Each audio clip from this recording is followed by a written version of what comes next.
Hello दोस्तों, मेरा नाम सागर है और आज हम कंपनी लॉ के एक न्यू टॉपिक को इंट्रोड्यूस करेंगे जिसका नाम कॉर्पोरेट पर्सनैलिटी है।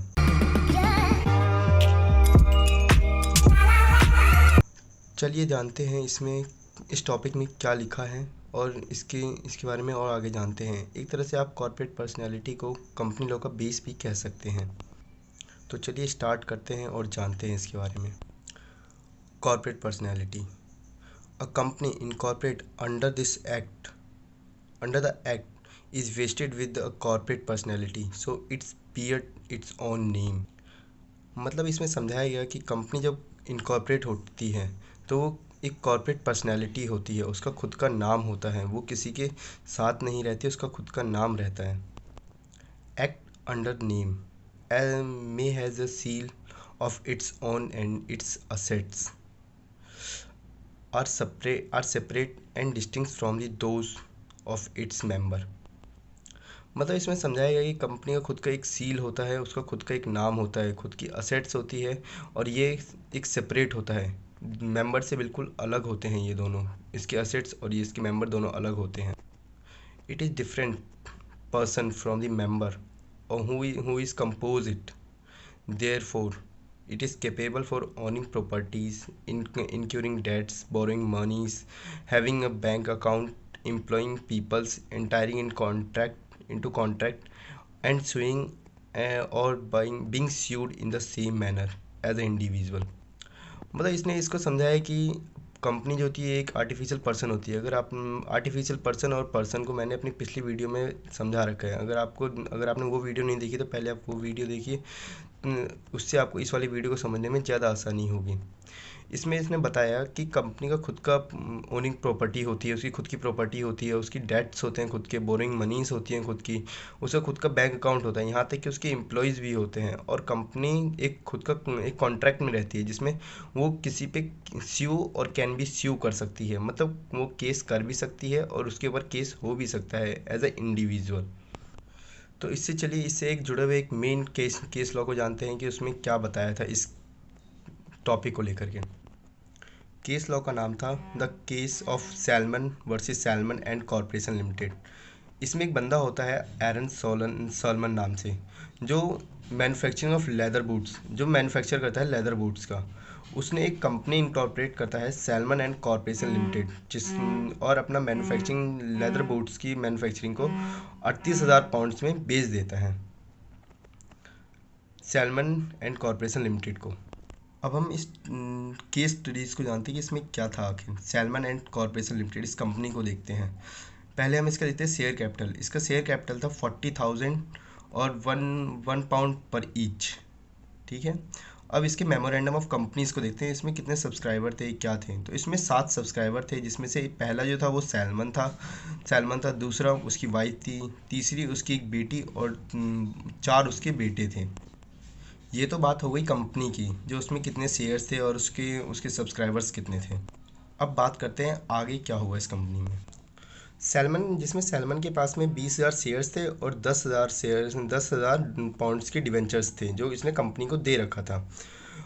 कुछ कंडीशंस के बाद 1 साल के बाद कंपनी लिक्विडेशन में चली गई, जिसमें 6,000 के उसके पास असेट्स बचे और 17,000 की लाइबिलिटीज़ हो गई उसके ऊपर, कंपनी के ऊपर।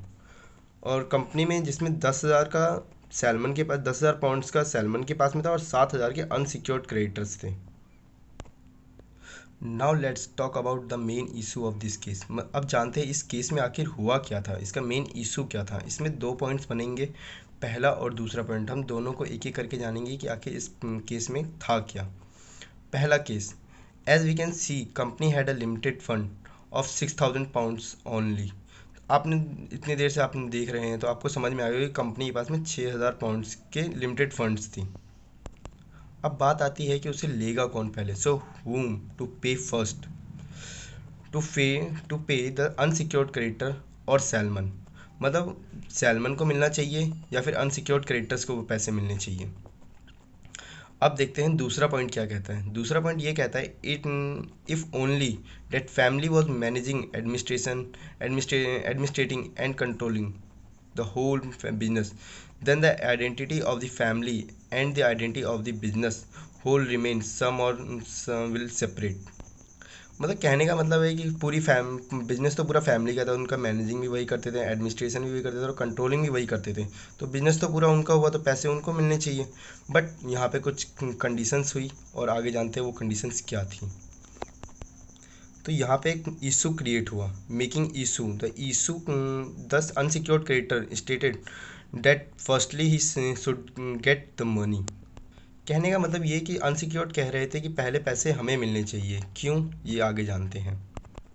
Y, because the company does not had its own separate or independent existence. The company is the agent of Salman. That why I should get the money first. मतलब उनका कहने का मतलब था कंपनी का कोई सेपरेट लीगल एंटिटी तो है नहीं। हाँ, उनके पास सेपरेट लीगल एंटिटी नहीं, वो इंडिपेंडेंट एग्जिस्टेंस भी नहीं कर रही है और ये कंपनी की एक एजेंट है। कंपनी इज़ एक एजेंट की तरह काम कर रही है, तो पहले पैसे हमें मिलने चाहिए। ये तो बात हुई कि अनसिक्योर्ड क्रेडिटर्स क्या कह रहे थे उसके ऊपर। अब देखते हैं कोर्ट ने क्या फैसला दिया इसके ऊपर। तो अब जानते हैं कि कोर्ट ने आखिर क्या कंक्लूजन निकाला इस चीज़ का। Now we see what court said about this issue. Court said that after the incorporate company becomes an independent legal person, and Salman as a debenture holder, we will get the priority above the unsecured creditor and Salman will get the money first। मतलब इसमें ये कहा कि जब company incorporate होती है तो उसकी खुद की एक आइडेंटिटी होती है, वो खुद एक इंडिपेंडेंस होता है लीगल पर्सन के रूप में।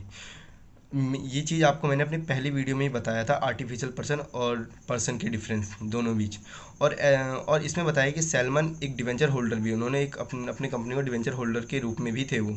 तो इस बात के लिए उनको पायरेटी मिल गई और अनसिक्योर्ड क्रेडिटर्स वो केस हार गए थे उस वक्त, और सैलमन को वो पैसे मिल गए थे। Thank you so much. अगर आपको ये वीडियो नॉलेजेबल लगी, थैंक्सफुल लगी, तो प्लीज़ इस वीडियो को आगे शेयर करें और अपने और दोस्तों को शेयर करें आगे जा कर के।